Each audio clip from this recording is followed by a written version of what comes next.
Parashat Korach, parashat de la machloket, de la discorde. Malheureusement, on est attiré lorsque il y en a qui se disputent ou lorsqu'on voit de n'importe quelle façon, voilà, il y a des problèmes. Alors on est attiré. Comment se fait-il qu'on soit attiré par des disputes et on essaye de se renseigner et on est curieux? Pourquoi il y a ce genre d'attirance? Il faut savoir que il y a un lave, loïe ke korach ke adato. Sous-entendu que c'est quelque chose qu'on doit apprendre à se séparer. Pourquoi? Parce que du fait qu'on a cette attirance, alors malheureusement, on risque de se mêler, de prendre parti et de continuer à envenimer. Pendant que la première chose qu'il faut apprendre à faire, c'est garder sa place et réellement se séparer. J'aimerais commencer par un vort tellement mignon, écoutez bien. Vaikar Korach, le passouk ne nous dit pas qu'est-ce que Korach a pris. C'est la question de Rashi. La suite du passouk, on la connaît, Ben Issar, Ben Kehat, Ben Levi.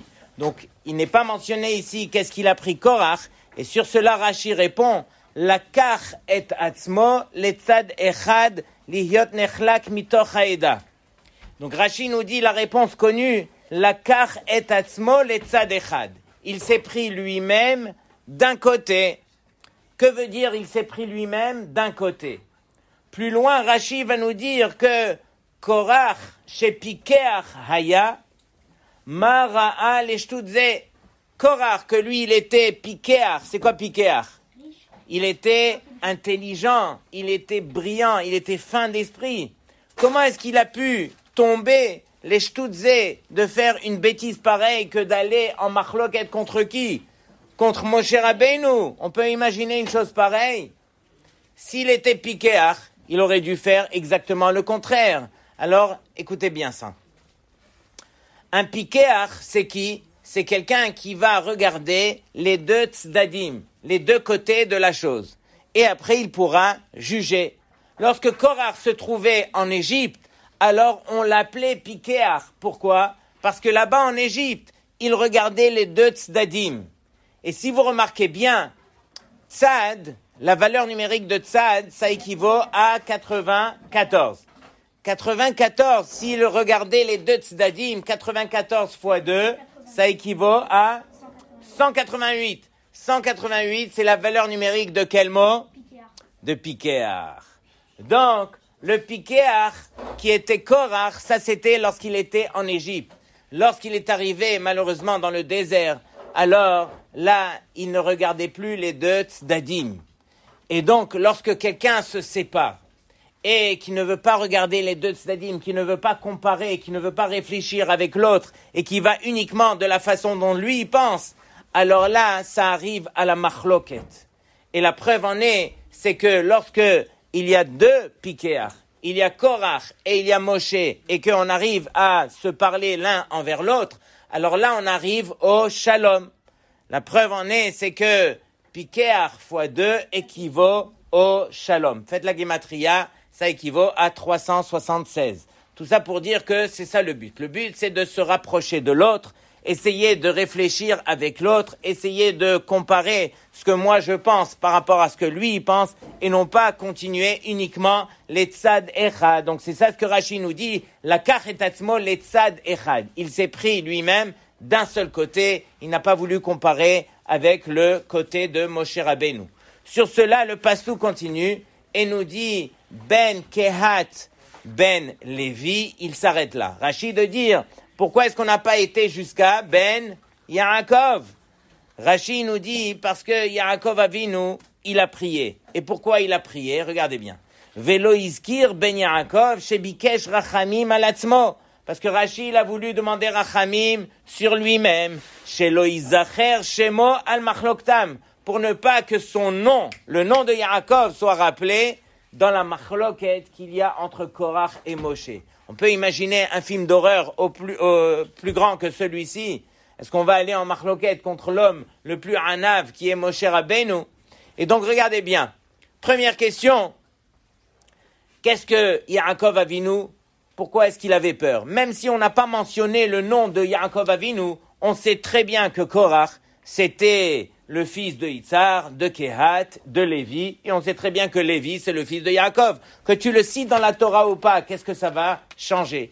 Et même si tu avais cité Ben Yaakov, en quoi ça dénigre Yaakov réellement? Yaakov Avinu, de lui est sorti qui? Moshe, Aaron, les 12 tribus, tous des tzadikim parfaits. En quoi un, Korach, il va faire descendre le tout? Alors regardez bien Rabotai. J'ai vu dans le Orach Chaim HaKadosh. Orach Chaim HaKadosh ici, regardez qu'est-ce qu'il dit. Il dit, lorsque quelqu'un, il faute, alors il est pogem atzmo. Il se blesse à lui-même, il cause un dommage à lui-même. Lorsque malheureusement, la personne, elle refait la faute, alors il est pogem atzmo, mais il est pogem aussi al aviv, sur son père. Lorsqu'il répète la faute une troisième fois, il est pogem jusqu'à son grand-père, quatrième fois, jusque son arrière-grand-père. Yaakov Avinu, il a dit, c'est pas possible. Je me dois de prier pour mon petit-fils, Korach, pour ne pas qu'il descende plus bas que ce qu'il a fait. Et regardez bien, c'est quoi la prière de Yaakov Avinu? Yaakov, il a dit comme ça, il a dit, la première faute, c'était le Chet HaEgel. La deuxième, c'était les mit-onenim. Troisième, c'était le Chet ha-meragelim. Et là, ça allait être pogem. Regardez bien, pour l'instant, on a été pogem sur Yitzhar, sur Kehat, sur Lévi. Là, on allait être pogem sur Yaakov. Et Yaakov Avinu, il a tout fait pour détacher son nom. Et pourquoi? Justement pour qu'il puisse prier. Et par le mérite de Yaakov Avinu, que Korach, un jour, sortira de là où il est. Et le Yerushalmi, il dit, c'est la raison pour laquelle on dit Morid Sheol Vaya'al. Sous-entendu que celui qui est descendu, celui qu'on a fait descendre dans l'abîme, qui est Korach, alors Vaya'al, il remontera un beau jour à la fin des temps, justement grâce à la tfila de Yaakov Avinu. C'est la raison pour laquelle Yaakov Avinu, il voulait détacher réellement son nom. C'est pas pour son kavod, rien à voir avec cela, mais c'est pour détacher son nom pour que la tfila de Yaakov Avinu, elle puisse protéger justement Korach. On raconte une fois qu'il y avait un juif, Chashouv, qui était sorti de la guerre. Et lorsqu'il est sorti de la guerre, enfin, il est parti voir son Rav et il a cité tous les noms de ses enfants pour que le Rav bénisse ses enfants qui sortaient de la guerre. Le Rav, il lui dit, mais tu ne m'as pas mentionné le nom de ta fille. Et il lui dit, oui, mais ma fille, malheureusement, elle a quitté le chemin. En sortant de la guerre, elle a quitté le chemin de la Torah. Elle est même partie se marier avec un goy. Et donc, comment est-ce que Chas v'Shalom, je puisse mentionner son nom, puisqu'elle a quitté à ce point le derer?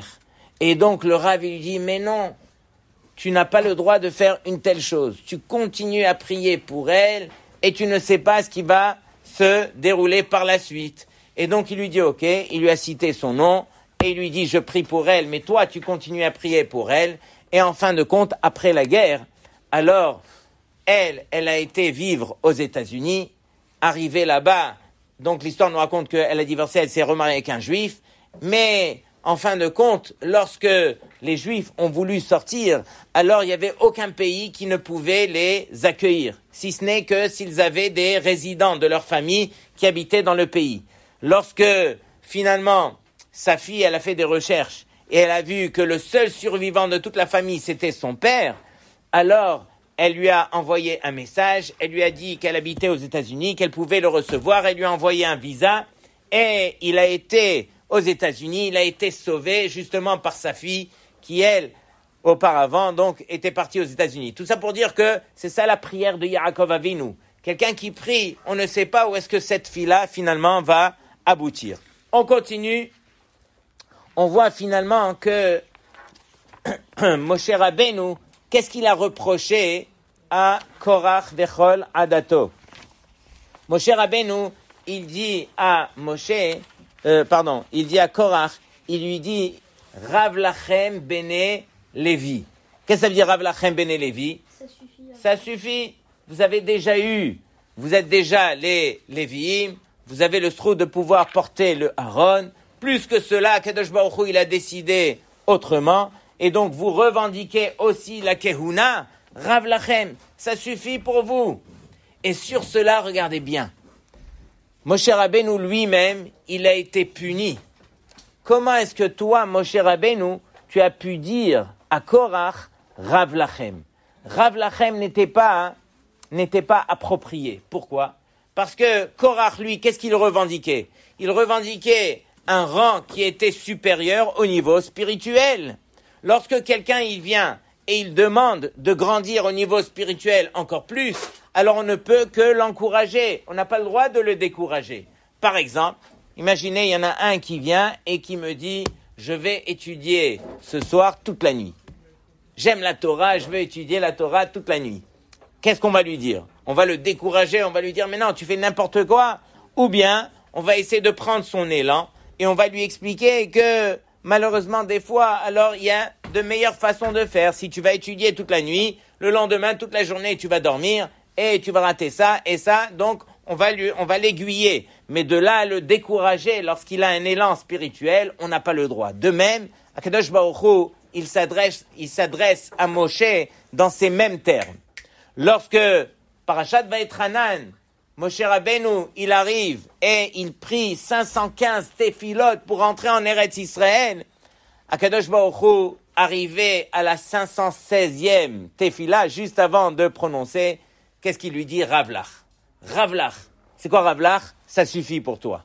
De même que tu t'es adressé au Bnei Korach, tu leur as dit Ravlachem Bene Levi, alors toi aussi tu ne rentreras pas en Eretz Israël.